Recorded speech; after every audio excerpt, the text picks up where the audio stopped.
বিয়ের পর প্রথম পুজো, তাও আবার অষ্টমীর রাত মিস করলে চলে নাকি বলো তো? হ্যাঁ, কলকাতা শহর নাও হতে পারে, তবে আমরা ব্যাঙ্গালোরের মাটিতেই ঘুরে বেড়াবো। হ্যালো এভরিওয়ান, আমি শ্রেয়া আর আজকে আমি নিয়ে চলে এসেছি আর একটি নতুন ভিডিও। আগের ভিডিওতে তো আমি বলেছিলাম যে এখনও কিছু ভিডিও বাকি আছে যেগুলো আমি দেবো পরের ভিডিওতে। এই প্যান্ডেলটা আমার কাছে ছিল ভীষণ প্রিয়।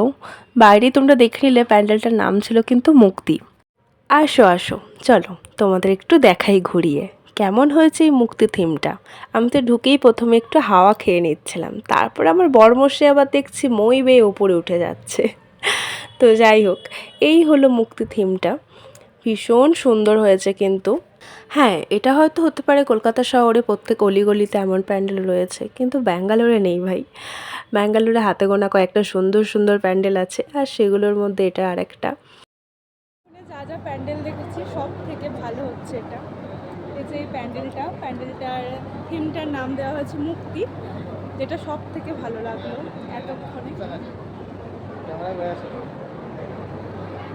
ভীষণ সুন্দর, যেমন প্রতিমা সুন্দর তেমন আর কি প্যান্ডেলটা সুন্দর।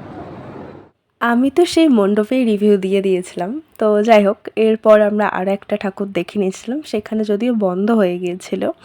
বাইরে থেকে আমরা প্রতিমা দর্শন করে চলে গেছিলাম আর একটা প্যান্ডেলে। আর এখানেও প্রতিমাটা ছিল ভীষণই সুন্দর। তো যাই হোক, আজকের ভিডিও আমার রইল এই পর্যন্তই। আবার আসবো নতুন কোনো ভিডিও নিয়ে।